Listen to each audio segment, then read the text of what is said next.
amin'ny anaran'ny Ray sy ny Zanaka ary ny fanahy masina.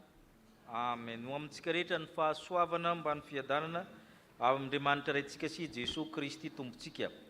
Alahady fahatelo amby roapolo manaraka ny Trinité.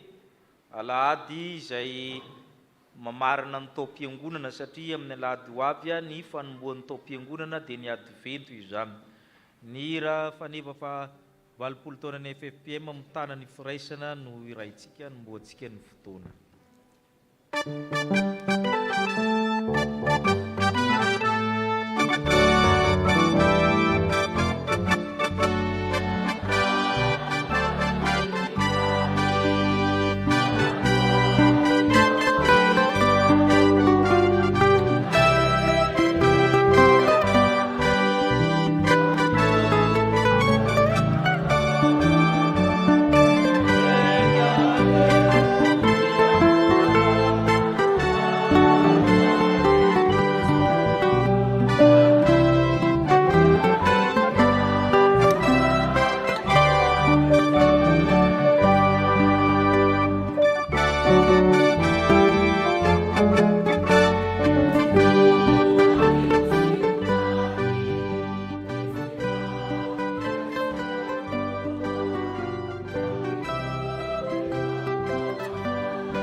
Ivavaka isika. Midera ny laza ny voninahitra ho anao Andriamanitra, fiefatianay ianao tao amin'ny Kristy Jesosy. Naharovanao tamin'ny ratsy izay. Eny betsaka ny zavatra mety niatra taminay. Ao ny halatra, tsy fandriam-pahalemana, ny vonoan'olona, ny zavatra maro samihafa. Nefa naharovanao izay ka nahatratra zao anio izao. Naharovanao koa ny fanahinay, tsy ho rembin'ny devoly ka afaka tonga ato amin'ny tranonao. Dia rena sankalazaina ianao amin'ny fitantaranao mahasoa ny amin'ny fombanao anay. Andriamanitra miandana aminay tokoa ianao. Nitaingina rahona mba hamonjy anay. Misaotra tompony amin'ny fitantaranao mahasoa ny fiangonanao, ny tsirairay, ny tokantrano, ary misaotra ny mahazanak'Andriamanitra anay. Koa ankehitriny tompo hamasino izao fotoana izao. Ho anitra kasitrahana eo masinao. Ionanay aminao, andraisana ny fitahinao, andraisana ny sakrameta, ary izay rehetra mahasoa anay amin'ity toerana ity dia omenao anay. Fantarefa tianay ianao, ka manangona anay tahaka amin'ny fanombany ankohony zany ianao mba amin'ny elany, no hanangonanao anay. Misaotra tompony amin'ny fitiavanao, koa ianoko amin'izany fitiavanao izany izay, ka hamasino satria izay tsy manam-pahamasina tsy ahita amin'ny tompo. Izany nangatany amin'ny anaran'i Kristy, ilena ampianatra anay ivavaka manao hoe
Mipetraka isika hiomana hiaino ny sitrapon'Andriamanitra.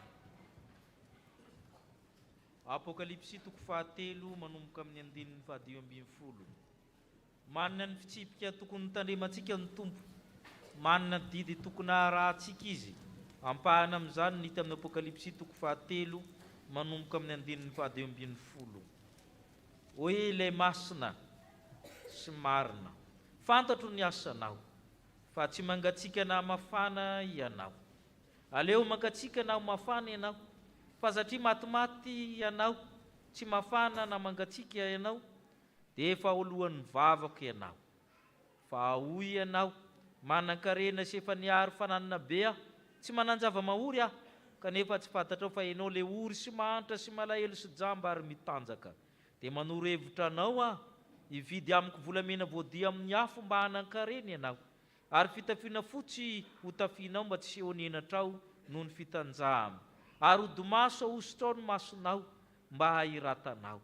Izay rehetra tiako no anariko sy faiziko, ary mazotoa ianao ka mibeba.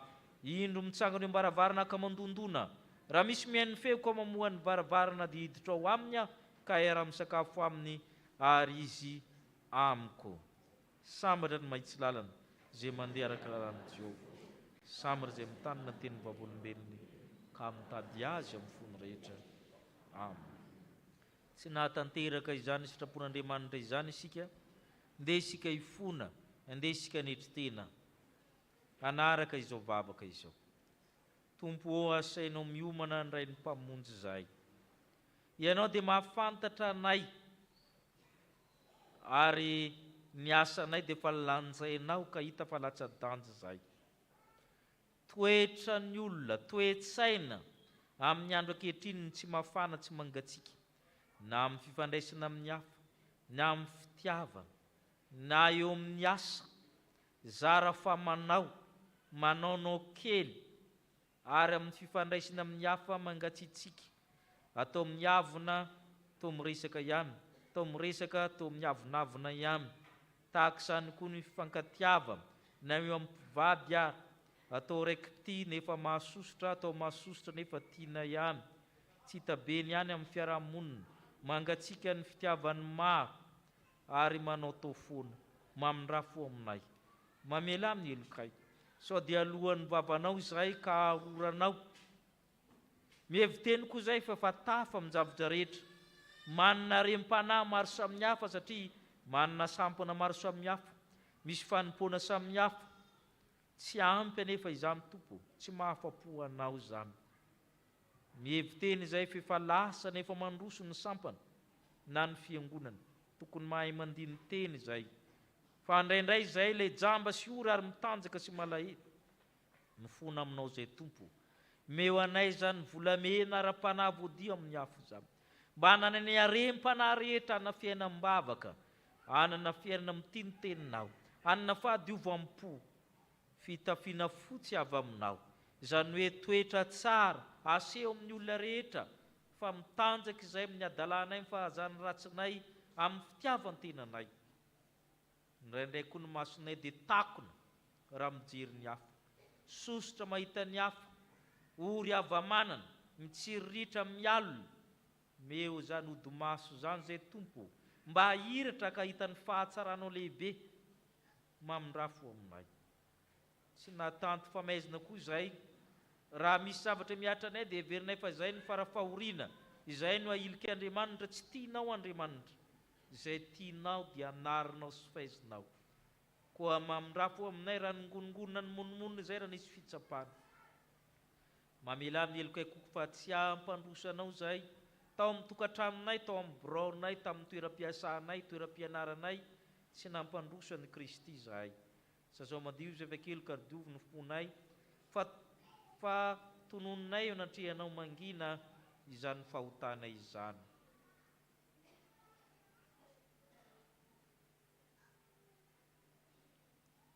Taminao dia taminao no nanontanay Tompo. Meo anay ny fanahy torotoro sy mangorakoraka, ny fanahy torotoro sy mangorakoraka tsy mba ataonao tsinotsinona. Misaotra Ray, misaotra Kristy, misaotra ary fanahy masina. Amen.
mitsangana ndreny teny somafaly fa mafa mifahotantsika izy.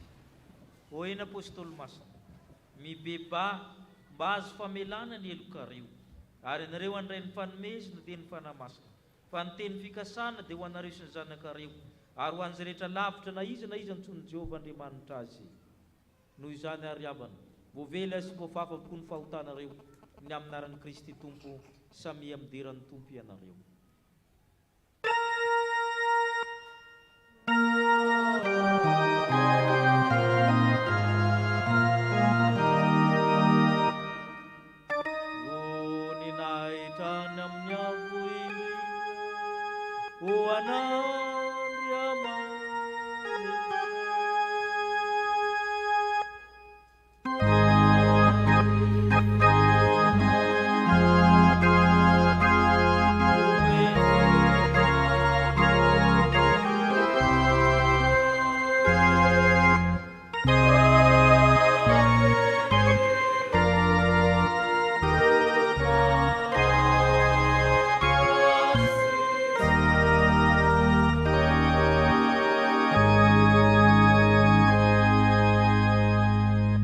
Petraka amin'ny fifaliana isika iomina amin'ny liturjia ny tenin'Andriamanitra.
Ny fotoana izay hamaky antsika ny soratra masina ny vaky teny voalohany dia hitantsika ao amin'ny Deutéronomia 3:30, 2:20 ka hatramin'ny 7:20. Deutéronomia 3:30, 2:20 ka hatramin'ny 7:20. Amin'ny anaran'i Jesosy. Ry Jesosy rona tsy misy tahaka an'Andriamanitra izay mitaingina ny lanitra hamonjy ianao sady mandiha ny rahona ny amin'ny voninahiny. Ny Andriamanitra hatr'izay no fonenany ary ny sandriny mandrakizay no eto ambany. Mandroaka ny fahavalo eo anoloanao izy ka manao hoe arongano. Ary mandry fa izay Israely mitokana ireny loharanon'ny Jakob ao amin'ny tany be vary sy ranom-boaloboka eny mampilatsaka ny andon'ny lanitra eo amboniny. Sambatra ianao ry Israely, iza ny tahaka anao ry olona voavonjin'i Jehovah. Ampinga ny famonjena anao ny sabatra ny voninahitra ao. ikoa ianao ny fahavalinao ary ianao andia ny fitoeran'ny avo.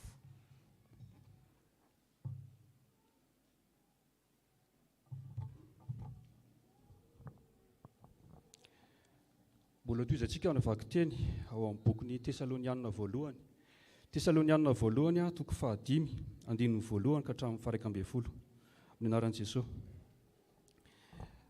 Fa amin'ny andro sy fotoana rahalahy dia tsy misy tokony ho soratako aminareo, satria ianareo mahalala maromarina fa ho avy toy ny mpangalatra amin'ny alina ny andron'ny Tompo. Raha misy olona manao hoe miadana sy mandry fa izay dia anjo azo tampoka ny fandringanana, toy ny fahararian'ny vehivavy raha miteraka ka tsy ho afa-mandositra mihitsy izy. Fa ianareo rahalahy, tsy ao amin'ny maizina mba tratranareo toy ny mpangalatra izany andro izany, fa ianareo rehetra dia zanaky ny mazava sy zanaky ny andro, tsy amin'ny alina na amin'ny maizina isika, koa dia aza mba matory toy ny sasany isika, fa aoka hiambina ka hahony tena, fa izay matory dia matory amin'ny alina, ary izay mamo dia mamo amin'ny alina, satria amin'ny andro isika dia aoka hahony tena ka hitafo ny finoana sy ny fitiavana ho fiarova-tratra, ary ny fanantenana ho famonjena ho fiarovan-doha. Fa Andriamanitra tsy nanendry antsika ho amin'ny fahatezerana, fa hazo famonjena amin'ny alalan'i Jesosy Kristy Tompontsika, izay maty hamonjy antsika mba hiara-belona aminy isika na mahatsiaro na matory, koa amin'ny fananara sy ny fahampahatanjaha tahaka ny nataonareo ihany.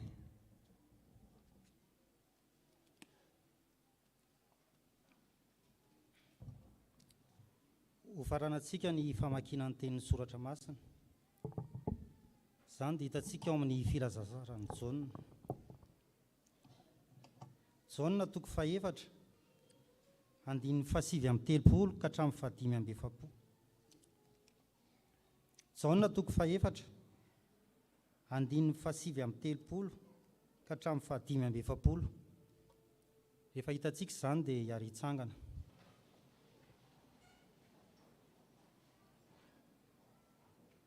Izao hamaky azy amin'ny anaran'ny Tompo.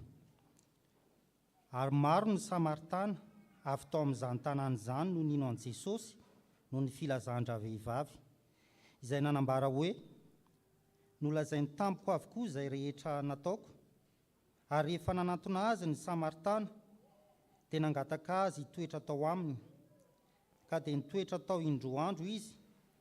Ary maro koa no nino no ny teniny, ka nanao tamindra vehivavy hoe tsy noho ny filazanao ihany no inonay, fa ny tenanay no mandre, ka fantatray fa izy tokoa no mpamonjy izao tontolo izao. Ary rehefa afaka ny indroandro dia niala tao Jesosy ka nakany Galilia. Fa ny tenan'i Jesosy no efa nanambara fa tsy misy mpaminany manandaza eo amin'ny taniny.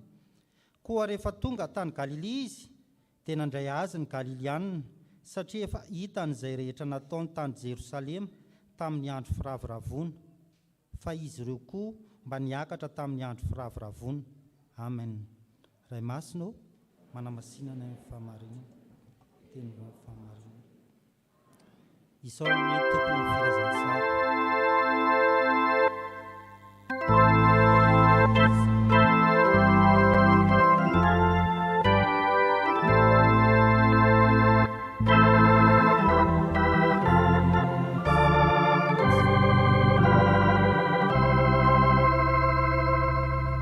Ivavaka isika eto.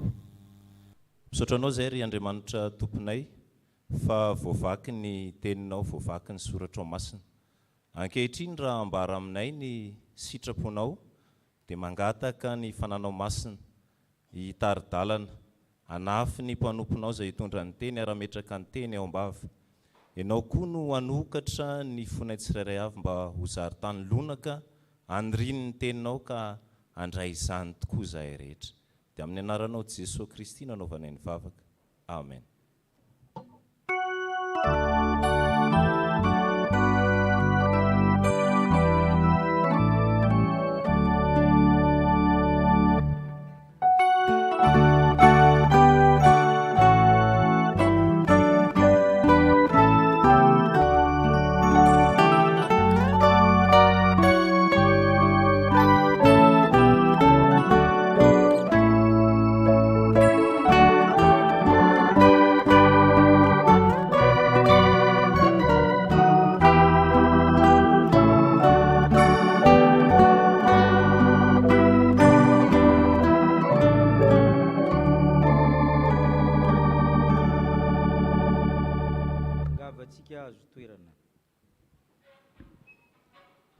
ho amintsika rehetra ny fahasoavana mba ny fiadanana avy Andriamanitra raintsika sy Jesosy Kristy tompontsika.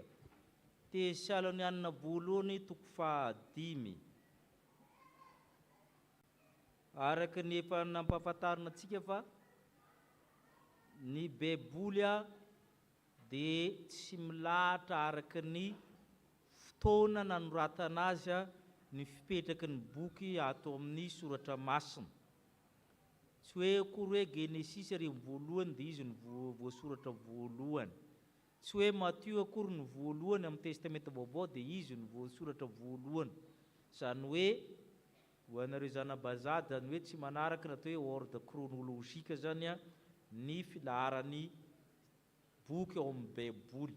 Raha amin'ny testamenta vaovao ny resahana dia i Paoly ny olombelona voalohany nanoratra boky ao amin'ny testamenta vaovao io, ka ny soratany voalohany dia ny taratasy ho an'ny Tesalonika.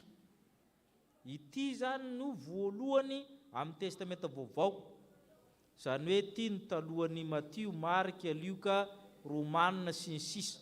Ity zany natao hoe les premiers documents écrits du Nouveau Testament. Ity zany ny voalohany, fa tsy ny filazantsara akory ny voalohany na ireo boky hafa. Ity zany ny soratra voalohany amin'ny testamenta vaovao, fa nametrahana azy atempovoany dia arakaraka ny hevitra natony zany. Fiangonana tsy dia nanana olana ny tamin'ny Tesalonika, fa amin'ny toko 7 sy 5 Paoly dia milaza ny amin'ny faharandro. Maka endritsoratra apokalyptika zany izy, profetika. Efa nresikotsika hoe tsy apokalypsian'ny Jaune ihany ny apokalypsia amin'ny Baiboly fa be dia be. Ity zao toko 7 io manomboka amin'ny 7-10 hatramin'ny toko 5 dia apokalyptika ny ao zany, satria milaza ny amin'ny faharandro ny fiavian'i Jesosy, trompetra, ny feon'ny arkanjely, zavatra hitantsika ny amin'ny apokalypsia daholo zany. Eto zany ny amin'ny faharandro ny fiavian'i Kristy, ny resahan'ny Paoly apôstôly. Ny perikôpantsika moa milaza hoe inona moa? Miomana andray ny mpamonjy. Maninona moa ny miomana andray ny mpamonjy? Zay zany le hovalitsika eo. Satria maninona? Vakitsika ary ny Tesalonika voalohany toko 5 ny andininy 2. Vakitsika aminaran'ny tompo manao hoe satria ianareo mahalala marimarina fa ho avy toy ny mpangalatra amin'ny alina ny androny tompo. Paoly apôstôly miteny satria ianareo mahalala marimarina, mahalala misimisy, mahafantatra tsara fa ho avy toy ny mpangalatra amin'ny alina ny androny tompo. Misy zavatra anankiroa zany ao tsy mitovy na ilay ataonareo paradoxe mifangarika. Mahalala nefa koa tahaka ny mpangaly, zany hoe dikan'izany dia sady fantatra no tsy fantatra. Ny fiavian'ny tompo zany dia sady fantatra no tsy fantatra.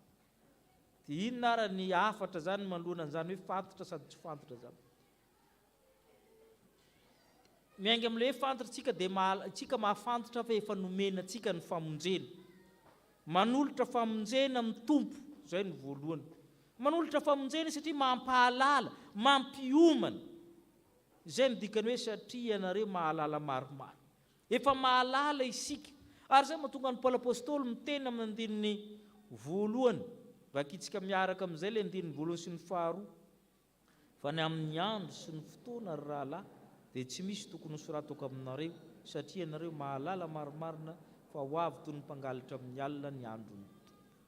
Misy zavatra nresahan'ny Paoly ary ambony hoe ny tenan'ny tompo nidinavana an-danitra amin'ny fitsofina sy ny feon'ny arkanjely izy amin'ny 1:20 amin'ny toko 4 etsy ambony. Fa raha ny momba ny andro, ny fotoana, tsy soratako aminareo fa ianareo efa mahalala.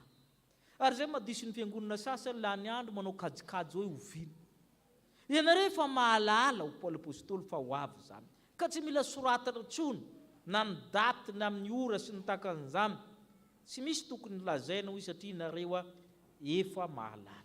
Nareo efa nitolorona famonjena amin'ny 4. Ianareo nge tsy ao maiziny. Ianareo tsy tatriny zany. Tsy mianjady aminareo le hoe tratry ny mpangalatra zany. Fa ianareo zanaky ny mazava, ianareo zanaky ny andro, olona efa ny fo ianareo Paoly apôstôly.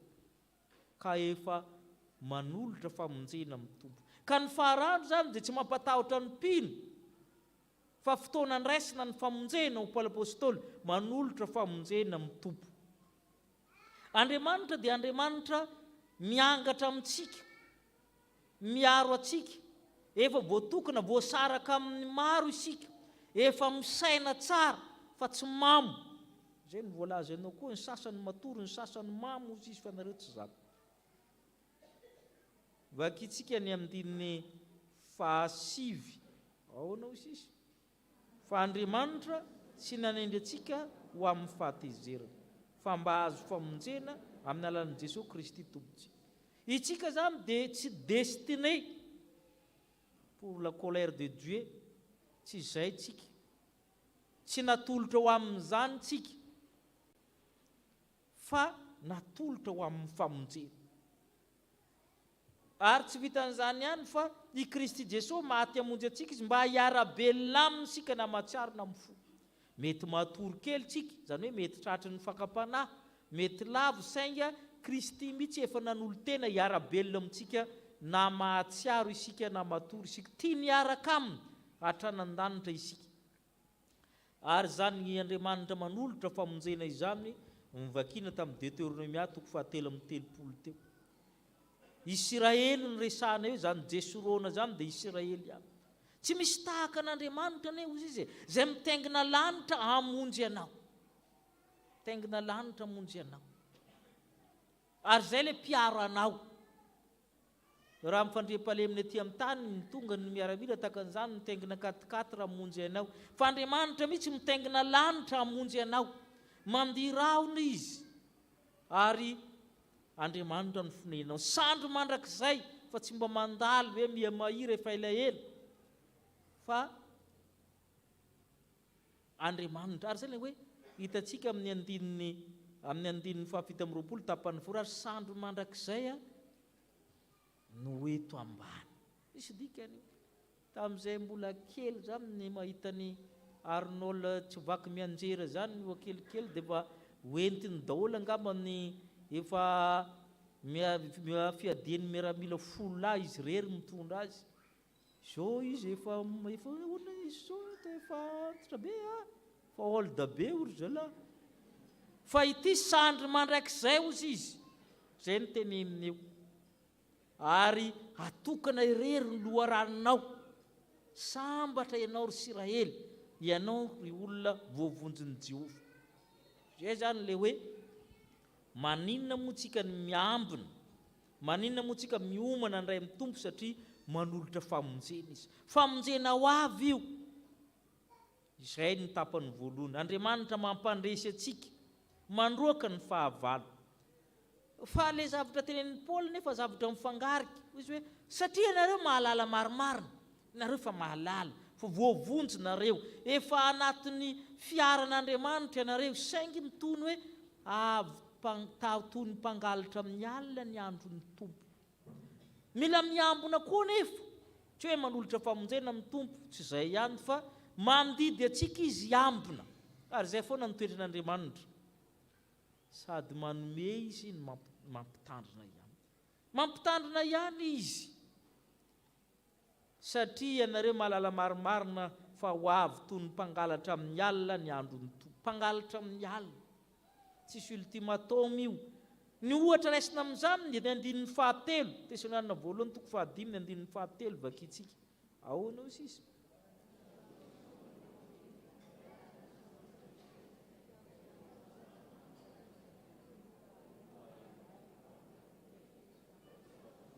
Tsy ho afa mandositra mihitsy izy, ka mila miambina ihany isika, na dia efa fantatra ary ny famonjena.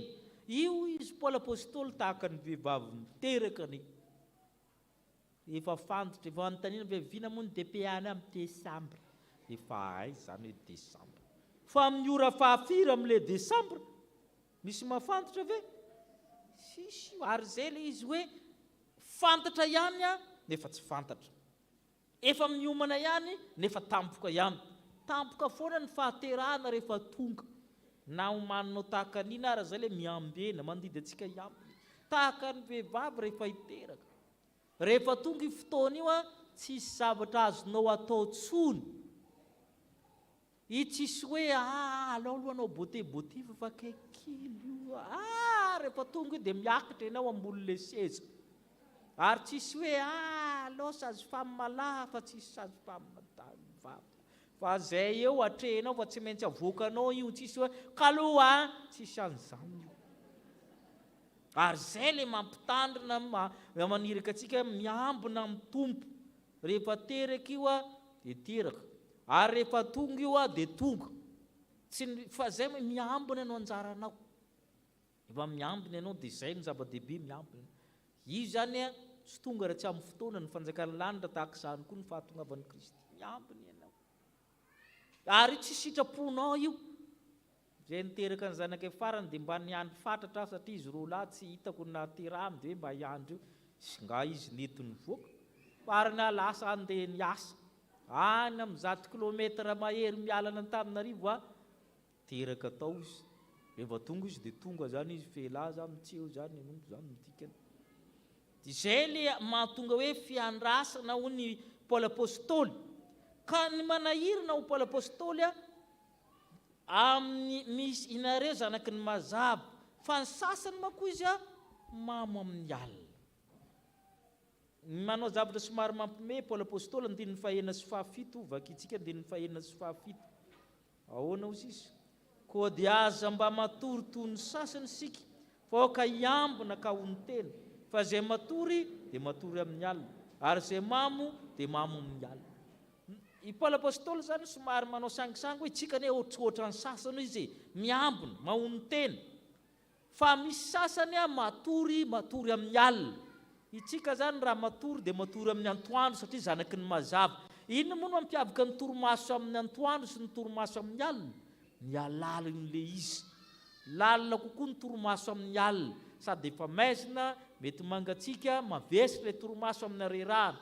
Fa ianao izy matory amin'ny andro dia kan'izany mora taitra kokoa. Inona koa no mampiavaka le mamo amin'ny antoandro sy mamo amin'ny alina? Tovy amin'izay ihany. Le mamo amin'ny alina zany matevina be satria sady efa mamo no te atory ny andro maizina dia sarotra aminao ny miambina amin'ny alina. Ary zay no tiany resahany hoe zay le hoe mitsangisangy zaritenany amin'ny Paoly hoe aza mba matory amin'ny alina, mamo amin'ny alina tahaka ny sasany nareo, raha mila mitandrina ianareo. 9:9 vakitsika. Ahoana ozy izy? Fa satria tsy any andro isika dia aoka ho ny tena ka hitafy ny finoana sy ny fitiavana ho fiarovany tratra, ary ny fanantenana sy famonjena ho fiarovany toko. Misy zavatra mandeha tsiroro koa ao zany. Finoana sy fitiavana inona ozy izy? Fiarovany tratra, antibalina zany io zany. Ary inona le ray fanantenana ny famonjena? Ho fiarovany toko.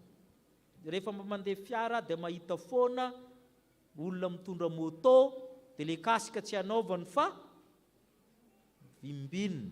Rehefa hitan'ny pôlisy dia mba manana kasika hono izy zany. Tsy zay moa le fandeha. Vimbinina iny. Ary zay le tandremana eto zany hoe ho anaovana zany izy. Be dia be tsika pino mivimbina kasika ara-panahy. Mitondra antibalina ihany fa vimbinina. Rehefa tonga zany ny tokoa zay hoe tahak'izay. Zay le tsy mety ho Paoly apôstôly, fa mitafy ny finoana sy ny fitiavana fiarovany tratra ary fanantenana ny famonjena ho fiarovany toko. Zay zany zay le fiarovana. Rehefa manana ny fiarovana io ianao zay vao azo antoka miambena ihany ho Paoly apôstôly. Miambena ihany ho Paoly apôstôly amin'ny zavatra rehetra.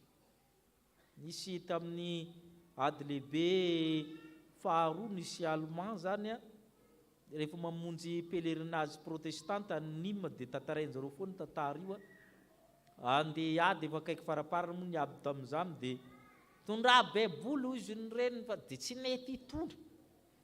Farany noho ny hoe fanajana le reniny dia nitondra baiboly ihany dia na tsisy ametrahana azy ny ady efa mafy dia nasisy ny tao mitratra ny parazara zany. Rehefa raikitra ny ady zany dia misy ricochet zany nahazo azy zany dia taty amin'ny tratra ny novo zany dia ny anjera teo zany. Dia neveriny sasany fa maty dia izy io rehefa nybataina tsy maty fa ohatrohatra ny ihany niditra tamin'le bala satria nitohanana iny tohanan'le beboly le taratasiny izy io manko tsy mitovy amin'ny taratasy hafa rehetra ny taratasin'ny beboly zay mahatonga ny raha lena raha tsy mitsonika le ankre misy dikany io teo izy mbo nahatsiaro an'Andriamanitra hoe ay le beboly azo atao an'ity bala ihany tena resana dia hoe mila miambina ihany isika na dia efa manana famonjena ary mila miaro toro mifetena ozy izy ary Andriamanitra io arakaraka ny toetra sehontsika azy Andriamanitra io rehefa mivadika dia tena maneho koa fa tena teo akany liona mivadika izy jerenge ny Apokalipsy 7 ny 9 I Andriamanitra io zany rehefa mivadika dia hafahafa toetra ary aza mahatratra an'izany Apokalipsy 7 ny 9 ana amin'ny farany any le Apokalipsy fa ny anao ohatra ry amin'ny voalohany jerenao ana amin'ny farany Apokalipsy 7 ny 9 ahoana ozy izy dia tsarovony amin'ny andraisinanao sy nandraisinao ary tany mafoka mibeba fa raha tsy ampiny ianao dia ho avy toy fiavon'ny mpangalatra ka tsy ho fantatrao izay ora hiaviko aminao manahirana io satria tsarovy ianao le nandray iny ozy izy nandraisanao amin'ny tompo nandraisanao ny fanasà amin'ny tompo sy ny sisa tsarovy zany beba fa ianao raha tsy miampina jokoko manahirana ary Andriamanitra mijoko anao tratra ianao sa tsy tratra tandremy tsara fa io teny mafy be jokony ianao ozy izy anao fiavin'ny mpangalatra ka jereko tsara le ora tsy fantatrao iny amin'iny amin'ny tonga aza mba jokon'Andriamanitra ihany fa manahirana mahatonga ny sasa amin'ny teny aza mba mijoko an'Andriamanitra fa ataovy amina le mba mino tsara iny ianao mitonga tsy ratsy aloha le vavaka fa ianao koa mbo miezaka fa izay mihitsy ny dikan'io teny io manao fiavin'ny mpangalatra ka tsy fantatrao amin'izay le atongavako izy izy tsy tonga amin'ny fahatsaràn'Andriamanitra amin'iny fa tonga amin'ny faharatsiana ka dia mila miambina isika ary izay le tenenina hoe miomana indray ny mpamonjy isika satria ny voalohany hoe tolotra famonjena ho antsika izany manolotra famonjena itsika tsy avy amin'ny fahatezerana izy ozy izy fa avy amin'ny famonjena ianao efa zanaky ny mazava zanaky ny andro tsy mamo amin'ny alina ianao na matory amin'ny alina fa efa mandeha amin'ny mazava nefa kosa hoy izy miambena ihany na izany ary ambeny ny zanakao ambeny ny fitiavanao ambeny ny fahadiovanao ambeny ny fanahinao satria raha tsy miambina ianao dia manjary izy indray lasa mijoko anao satria hitany fa tsy miambina ianao fa raha miambina mandrakariva ianao dia tonga amin'ny tompo dia faly izy hiaraka aminao ary andray anao amin'ny famonjena amen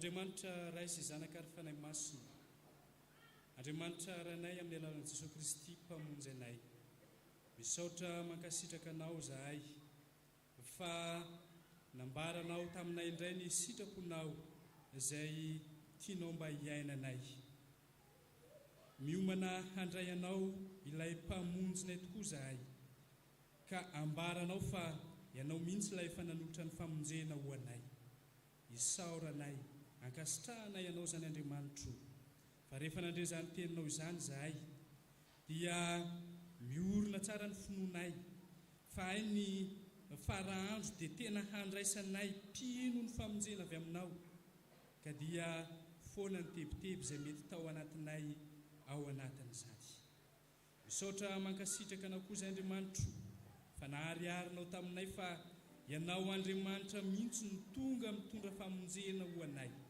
ko misaotra makasitraka indrindra tompo.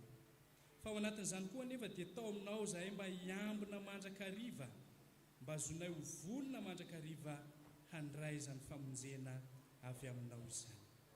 Dia mangataka aminao zahay tompo, tario mandrakariva amin'ny alalan'ny fanahy masina, mba azonay miorina tsara amin'izany teninao izany. Azonay ihany koa mba tena hijoro vavolombelonao no ny fahasoavanao no ny fitiavanao, mba hizara ihany koa izany famonjena izay efa natolotra ao anay izany ho an'ny mpiarabelona aminay sy ny mpiaramonina aminay. Dia makasitraka indrindra tompo ny amin'ny teninao, ny amin'ny sitraponao izay nambaranao taminay. Mivavaka aminao ary izay ankehitriny, rehefa nandre izany teninao izany tokoa mantsy zahay, dia misy faniriana sy fikasana tsara ao anatinay ao, ny amin'ny fiomananay tsara handray ny famonjena atolotra ho Andriamanitra. Fa izay angatanay kosa dia mba ho eo ampelantananao ny fiainanay, azonay mahatanteraka izany. Mivavaka aminao izay Andriamanitra, ho anay tsirairay avy izay vao nandre izany teninao izany. Ianao no ampiorina ny finoanay, ianao hitahiry anay, ianao tokoa no handray an-tanana ny fiainanay rehetra. Fantatrao tsisy miafina aminao izay tsirairay avy ireto izay nandre ny teninao. Mitondra fiainana ho anay tokoa ny teninao ary ampiorina ny finoanay. Fa tsy izany ihany Andriamanitra fa ny fiainanay manokana, entinay eto anatrehanao, fantatrao ny etaeta ty anatinay tsirairay avy izay tonga eto amin'izao tranonao izao. Fantatrao isam-batan'olona izahay, ary dia fantatrao ny eo am-po izay tsy miloaka, fantatrao tsisy miafina aminao ireny Andriamanitra, ka dia hoentina eto anatrehanao izany. Ao tompo no manana fikasana tsara ny mba handrosoana hatrany hatrany eo amin'ny fiainana andavanandro, eo amin'ny asa atao. Dia nao Andriamanitra no hiasa ao anatin'ireny, ka iseho tokoa ny voninahitra. Ao koa tompo no manana olana izay saro-bahana, miondrika sy mitalao eto anatrehanao izy ireo. Ianao Andriamanitra ilay mahay ny zavatra rehetra, ianao Andriamanitra ilay tompony zavatra rehetra, ianao ilay Andriamanitra tompony fahefana rehetra no hiasa ao anatin'izany. Fa raha miasa tokoa mantsy ianao dia tsy mba misy mahasakana. Ko dia fantatrao tompony mpanomponao izay manana izany olana izany, tsy miafina aminao fa nao hiasa. Maro be tokoa ny karazan'olana, tahaka ny aretina, tahaka ny zavatra maro izay te hampihemotra amin'ny finoana, dia nao Andriamanitra no mitalaonay ao anatin'ireny hiasa ianao, ka hamany olana izay mianjady aminay. Fa ao koa tompo ny mpanomponao izay nanehoanao ny fahasoavanao, dia misaotra mankasitraka anao izy ireny. Ianao Andriamanitra ilay efa naneho ny fahasoavanao teo amin'ny fiainany, naneho ny famindraponao teo amin'ny fiainany, ianao hatrany no angatahnay mba homba azy amin'ny hoaviny rehetra, amin'ny toy ny fiainany rehetra, dia haneho ny fahasoavanao mandrakariva ianao. Andriamanitra ho fantatrao zahay, izay rehetra mahasoa anay, irinay mba ho tanterahinao araka ny haben'ny fosiny fitiavanao.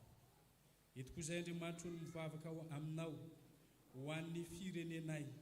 Ianao tompo no angatahnay mba hiasa amin'ny firenenay, hiasa amin'ireo mpitondra isan-tsokajiny izay efa novidianao no tendrenao mba hitondra anay, hampanjaka ny fahamarinana ianao Andriamanitra, ary hitarika amin'ny alalan'ny fanahy masina ianao, mba tonga ireny mpanomponao ireny hijoro amin'ny fahamarinana mandrakariva eo anatrehanao.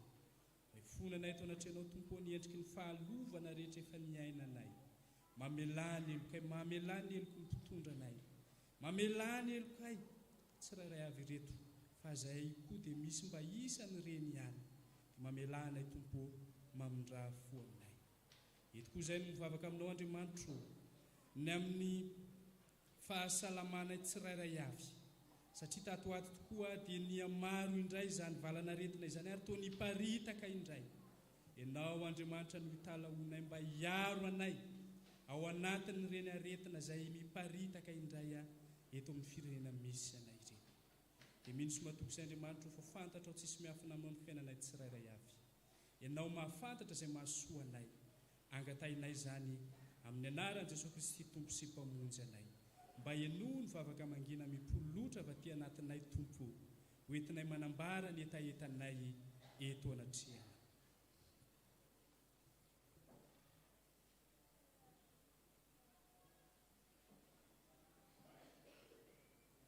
Andriamanitro izany mivavaka asandratray, mino somatoky izay fa fantatra ao tsisy miafina aminao ary reninao izany. Mety nisy tsy nalohaba akory aza nanambara fangatahana sy vavaka teo anatrehanao, kanefa mino somatoky izay fa fantatra ao izay rehetra mahasoanay. Tanterao araka ny haben'ny fosiny fitiavanao. Amin'ny anaran'i Jesosy Kristy mivavana toy izany. Amen.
Eo anatrehan'Andriamanitra manao hoe manambara ny finotsika an' Jesosy Kristy isika dia araka ny tenin'ny Jaona mpanao batisa hoe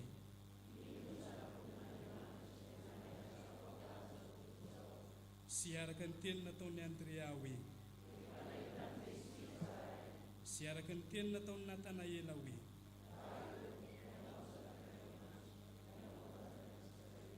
sy araka ny teny nataon'ny Samaritana hoe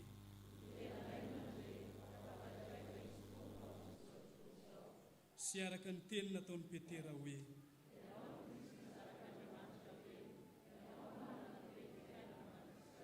ary araka ny teny nataon'ny Tomasy hoe tompo sy Andriamanitra.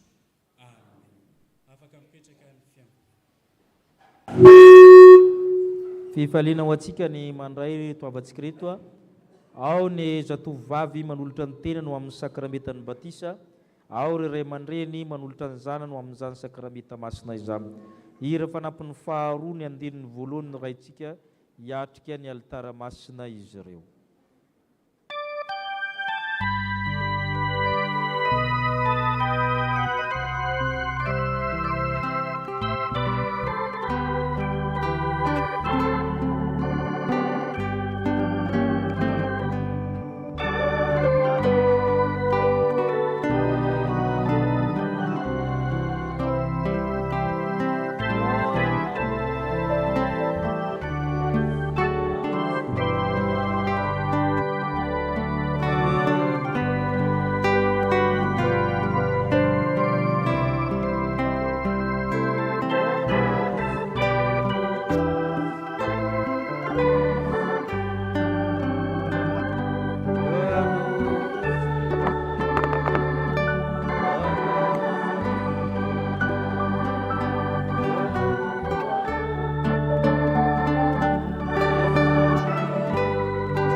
am-pifaliana ry avana resantsika rito avantsika rito, ao ny manolotra ny teny anao amin'ny sakramentan'ny batisa, ao ny manolotra nyzany anao amin'ny sakramentan'ny batisa.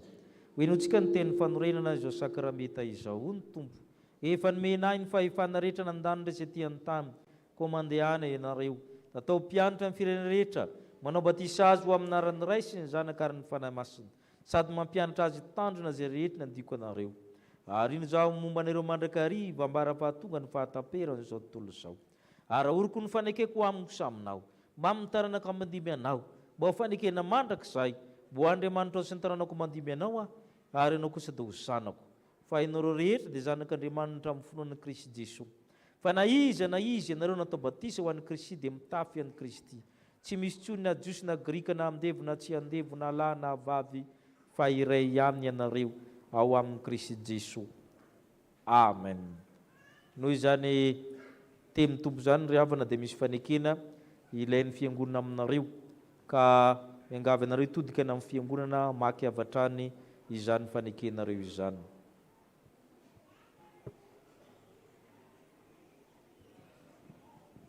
Manolotra ny zanakay ho an'Andriamanitra ray tsika izay ekenay ny hijora na amin'ny teny na amin'ny asa ho mpanompon'Andriamanitra mahatoky, mba hahatonga anay ho fianaran'ny zanakay amin'ny androm-piainanay rehetra.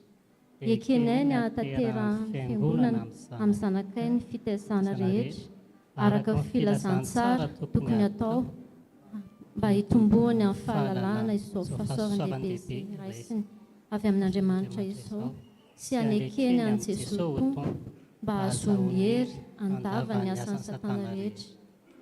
Vonona ny hivavaka ho azy sy hampianatra azy hivavaka, ka hampiditra azy ho mpianatra sekoly alahady izay. Ekenay ny hampianatra azy ny anton'izao fanaovam-batisa izao, ary ezahinay ny taona azy ho mpandray ny fanasan'ny Tompo. Ny herin'Andriamanitra no ankinanay, hahatanteranay izany. Amen. Mandre ianareo Andriamanitra, ny atondray izao ny fanekena ndao ary. Eto anatrehan'Andriamanitra sy ny fiangonana, eto anatrehan'Andriamanitra sy ny fiangonana, manaiky aho fa Jesosy Kristy no tompoko sy Andriamanitra, ekeko ny hanompo azy amin'ny fiangonana miaraka amin'ny namako ankehitriny dia araka ny fanambarany tenin'Andriamanitra, ekeko ny andany Satana sy ny ary ny andany Satana sy ny asany, hifady ny fanao ratsy rehetra, ekeko ny hiroso mba ho tonga mpandray fanasan'ny Tompo. Ny herin'Andriamanitra no hiakinako mba hahatanterahako izany. Amen. Omen'Andriamanitra anareo izany heriny izany hahatanteranareo izany, fa ny heriny dia hahatanterana amin'ny fahalemena indra efa mitaingina ny lanitra izy hamonjy anareo. Isika fiangonana koa ry havana tompona andraikitra mandrakariva amin'ny olona rehetra anketsika amin'izany sakramenta masina izany, hitsangana isika hangataka ny fanahy masina.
ary ny fitiavanao dia mialoha mandrakariva ny fitiavana ianao. Tsaronay izao ny didin' Jesosy Kristy lokonay sy ny teny fampanantenana izay nomeny tamin'ny nanorenan'ny sakramentany batisma. Koa mitalao aminao izay ray io manatrehanay. Aoka ny fanahinao masina ny mehery ny asa tanterahinay eto am-panaovana izao batisa izao. Rano mamelombelona ny zavaboary ity ary manasa ny loton'ny nofo mba ho famantarana ny fanadiovana anay ho amin'ny fiainana ny vaovao amin'ny Kristiana izao. Reto mpanomponao, reto olonao ireto ane, dia ho voaray mandrakizay ao amin'ny fanekenao. Ampita fio ny zanakao izy, ary ampiray soendrika aminy no miasa ny fanahinao masina. Faly misaotra anao koa izay ry Tompo Andriamanitra io, fa tanteraka ny fanirian'ny reto ray aman-dreny, tanteraka ny fanirian'ity mpanomponao ity, miombon'ainao aminao Jesosy Kristy izy ireo, ary isan'ny vahoaka ny fanjakan'Andriamanitra. Ny angatana fiangonana dia mba hitahirizanao ireto mpanomponao ireto ambany fahasoavanao, ka mba hampaharitra azy hatramin'ny farany amin'ny fivavahana aminao. Ampio ny ray aman-dreny, ampio ihany koa ny mpiantoka, ampio ity mpanomponao izay nanolo tena ity, mba azony manatanteraka ny fanekena izay nataony teo anatrehanao. Mba ny fahasoavanao anie ny ezaka rehetra izay ataon'ny fianakaviana, ny ezaka rehetra ataon'ny ray aman-dreny, indrindra ny ezaka rehetra ataon'ny fiangonana amin'ny fitezana ity zaza ity, ny amin'ny fanolokolona ity mpanomponao vao nanolo tena ity. Angatainay amin'ny anaran'i Jesosy Kristy, Tompo sy mpamonjy anay izany vavaka izany. Amen. Mipetraka ny fiangonana. Razana tsara Florence.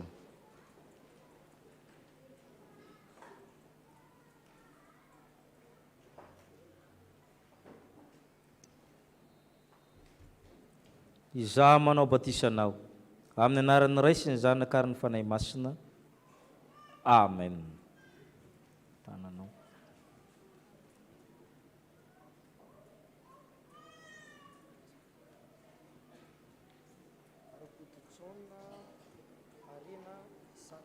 Rakoto John Arena Isaac.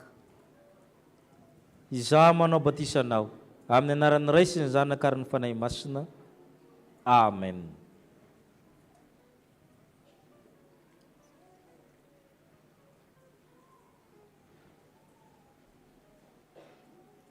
Ony Tompo, anaka, aza matahotra. Efa niantso ny anaranao ianao. Mandeha anaka te zao tsara, zao zazy zao ary ianao kosa mitomboa amin'ny fahatsarana rehetra fifanandray ny fanahy masina ianareo. Nera voalahatra no raintsika isaorantsika ny Tompo. 2:7 raha tsy diso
iroso amin'ny vaovaon'ny fiangonana isika.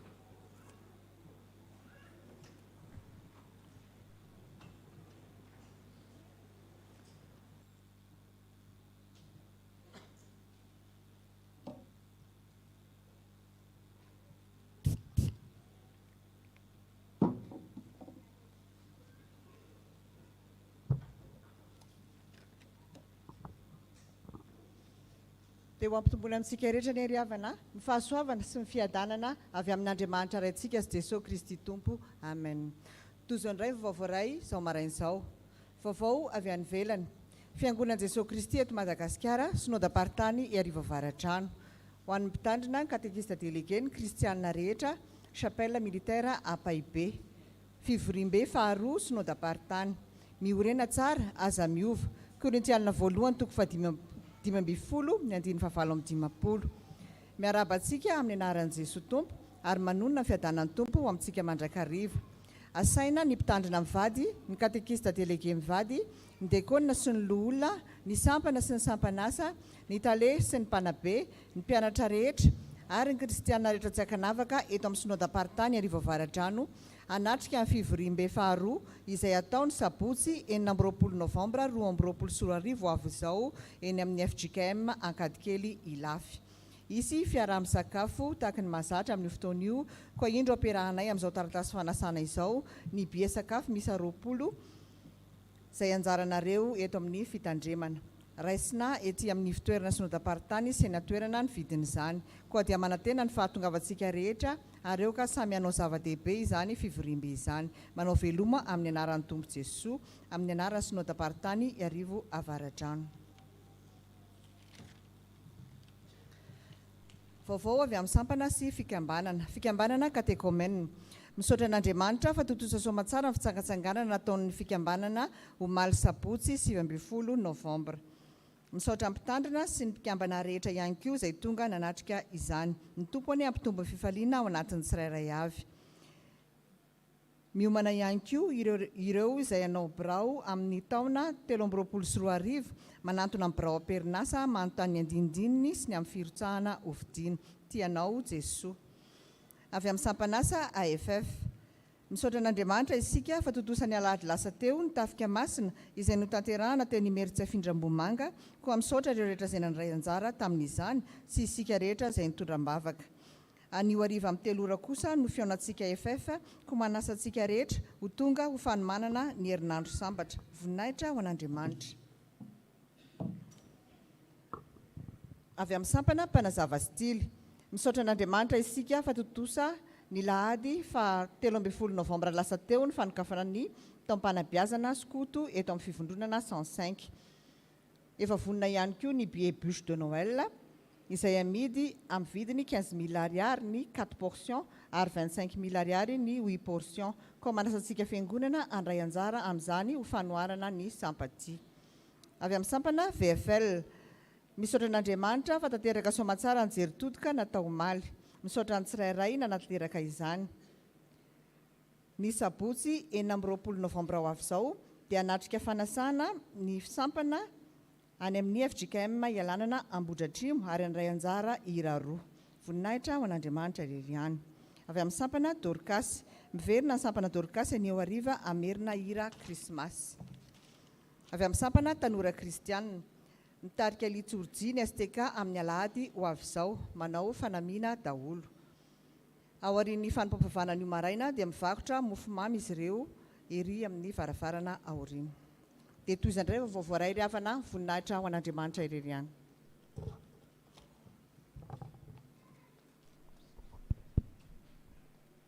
Misaotra ny tompontsika ny amin'ny vaovao. Ny fivoriam-be synodam-paritany dia Ankadikely lafo no atao.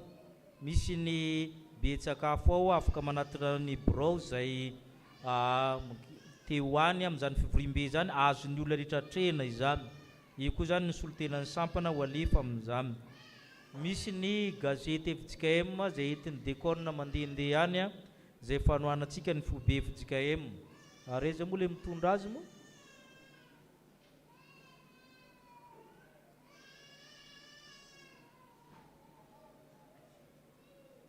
dia manohana an'izany amin'ny bebetsika amin'ny fandraisana anjara amin'izany gazety izany. Ny fifaliana ho antsika nahavitany fanamasinana ny fanambadiana reto avantsika Rahery John Voara Sylvain sy Zoary Zaka ando mamonjy ionina asa ao zareo ato zareo dia morary soso mivavaka anareo ny fiangonana miarahaba anareo saora tompo raha ny Epson Lovanirina Andriambely sy raha ny Epson Ndriatina Anika.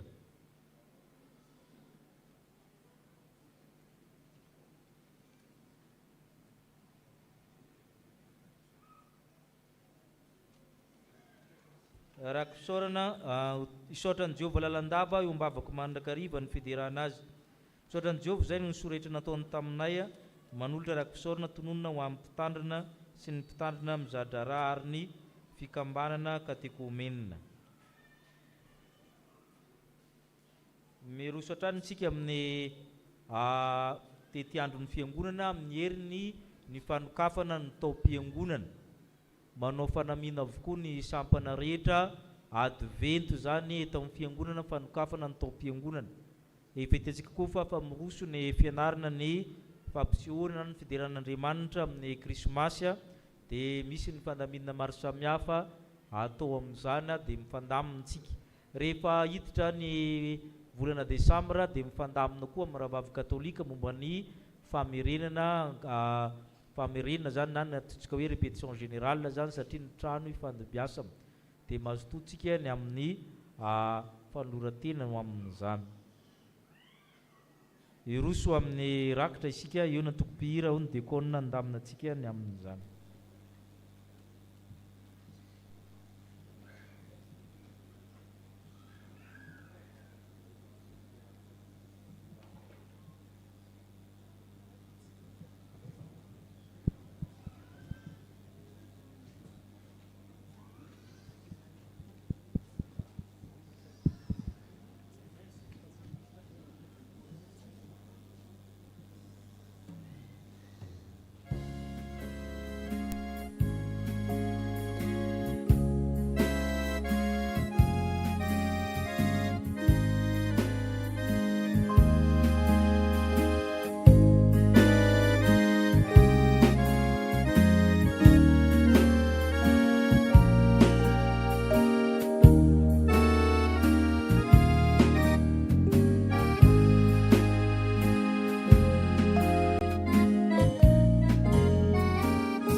antsika ny hira mialosa aorianany tsodrano.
Ny tsodrano izay tonona ho anareo amin'ny anaran'i Jesosy Kristy Tompo manao hoe mitahy anareo ny Tompo ka miaro anareo, mampamirapiratra ny tavany aminareo ny Tompo ka mamindra fo aminareo, manandratra ny tavany aminareo ny Tompo ka manome anareo ny fiadanana. Andriamanitra ny fiadanana ny amasina anareo samy ho tanteraka, ka aoka arovana avokoa ny fanahinareo sy ny ainareo ary ny tenanareo ho tanteraka ka tsy hanany tsiny amin'ny fiavian'i Jesosy Kristy Tompontsika. Amen.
Jehovah-Andriamanitra izay mitaingina ny lanitra hamonjy anao. An'Andriamanitra irery ny voninahitra amin'ny anaran'ny Ray sy ny Zanaka ary ny fanahy masina. Amen. Misy ny fandraisana ny fanasan'ny Tompo, asaina ianao izay vahiny mba matabatra aminay fa ny Tompo no manasanao.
raha tsy mihinana ny nofony zanak'olona sy misotro ny rany ianareo dia tsy manana fiainana ao aminareo. Izay mihinana ny nofoko sy misotro ny rako no manana fiainana mandrakizay, ary izaho hanangana azy amin'ny andro farany. Fa ny nofoko ny tena fihinana ary ny rako ny tena fisotro. Mivelatra manoloanantsika zany nofo amandrany Kristy zany aseho amin'ny alalan'ny reto famantarana hita maso reto, ka ho asandrato amin'ny tompo ny fonareo.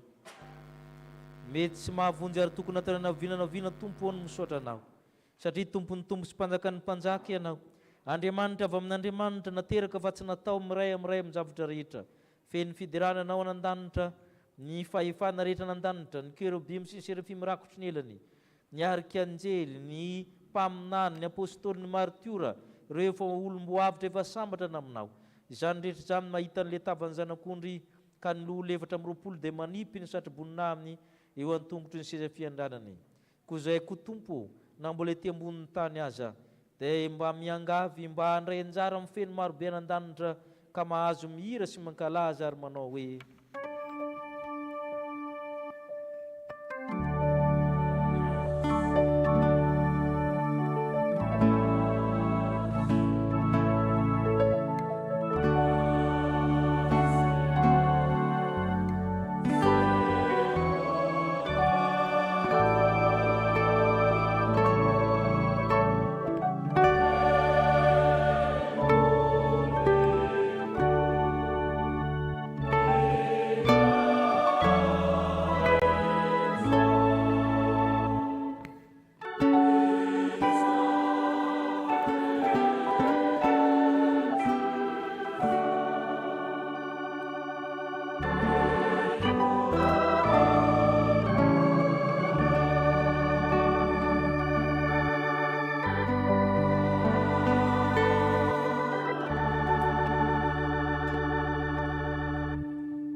isika ny teny fanorenana azy ao sakramenta masina izao. Fa Jesosy tompo tamin'ny aliny izay namadina azy dia nandray ny mofo, ary rehefa nisaotra izy dia novakiny ka hoy izy, raiso hany, ity ny tenako izay omena ho anareo, izao no ataoko fahatsiaro fanahy. Dia arak'izany koa ny kapoka rehefa nihinana izy dia hoy izy, misotro amin'ity ianareo rehetra fa ity ny rako dia mifanekena vaovao izay alatsaka ho an'ny rehetra ny famelan-kely. Izao no atao fahatsiarovana na ovinana misotro ianareo.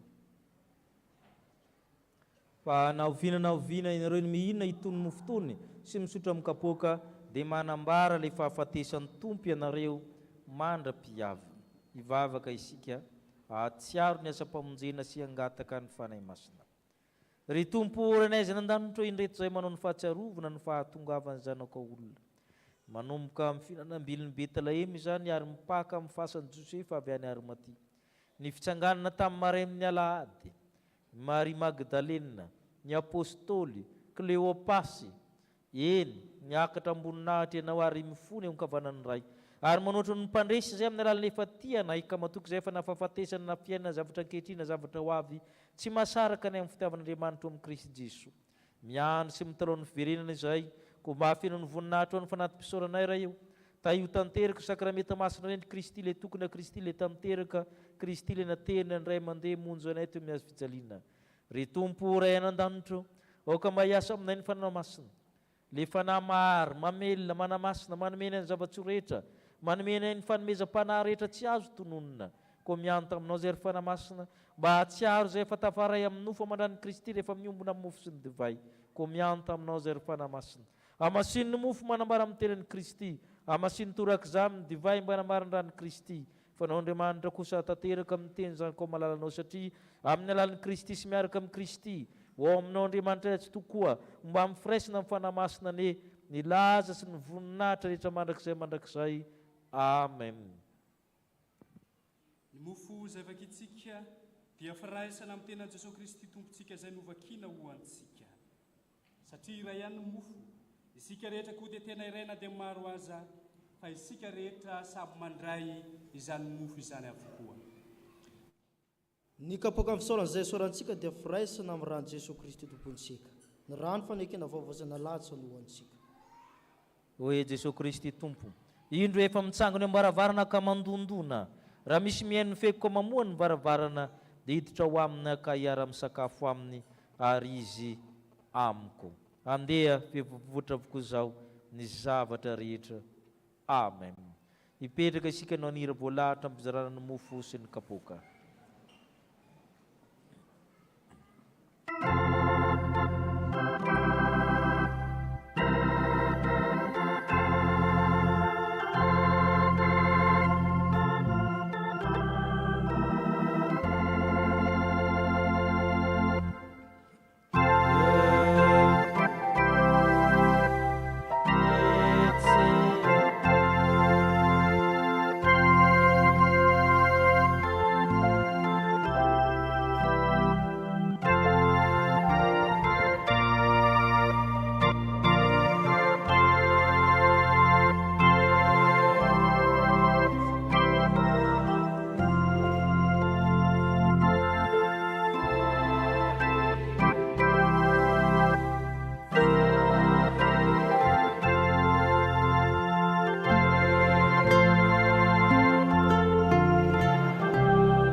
Ento izany kazaromo rehefa niomana andray ny mpamonjy. Amen.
manokana isika netritena. Ka isika mompo amin'ny fanetretena manao hoe Tompo. Tsy mendrika atao hoe zanakao aho. Tompo tsy mendrika anovana tafitrano. Tompo tsy mendrika nitsika sosotsobo latsaka fa nanavatra kanefa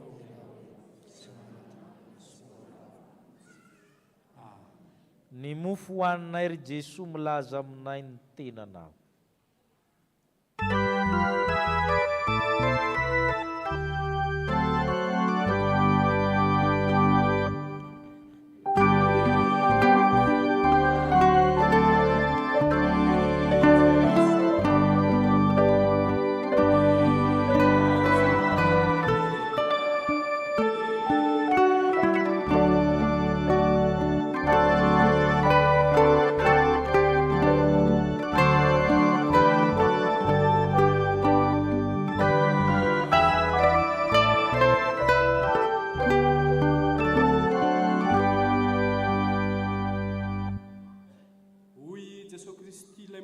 famonjena ho antsika hoe raiso hano ity ny tenako izao no ataoko fahatsiarovana azy.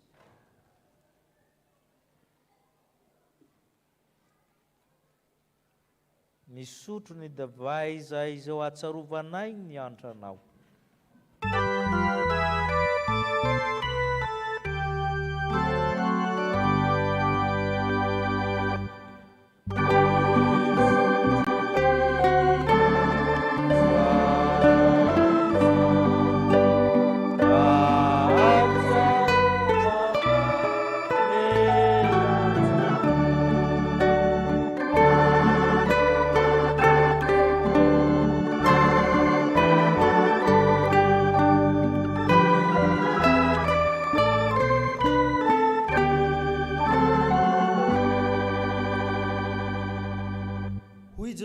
Izay maniraka atsika iambona manao hoe sotroina rehetra ity fahitiana rako ny amin'ny fanekena vaovao izay alatsaka ho an'ny maro famelan-kelo zao no atao fahatsarovana na ovinana ovinany misotro ianareo.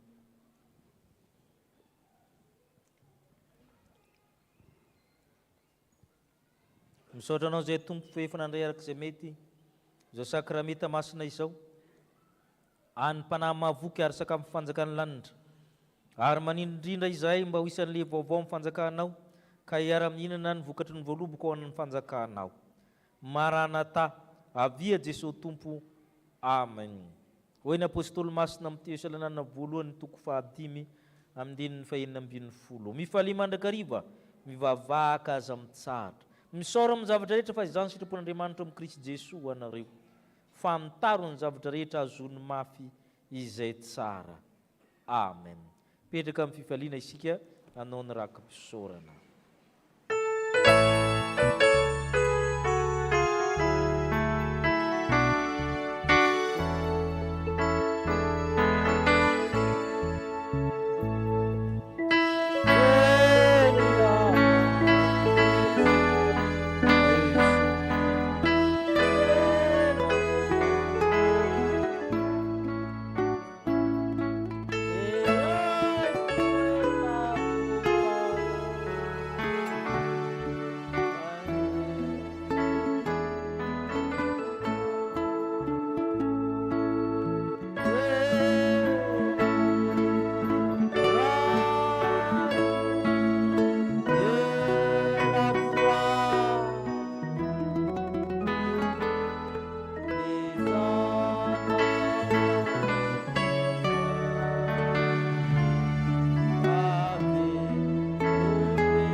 mahita ianareo aneny tompo ka hiaro anareo, ampamirapiritra ny tavana aminareo aneny tompo ka hiantra anareo, ananatra ny tavana aminareo aneny tompo ka anome anareo fiadanana.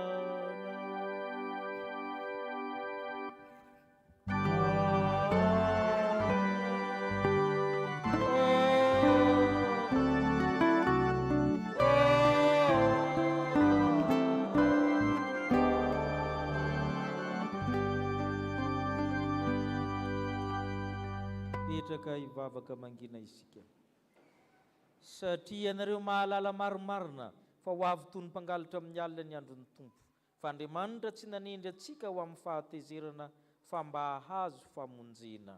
Ho an'Andriamanitra ireny ny voninahitra amin'ny anaran'ny Ray sy ny Zanaka ary ny fanahy masina.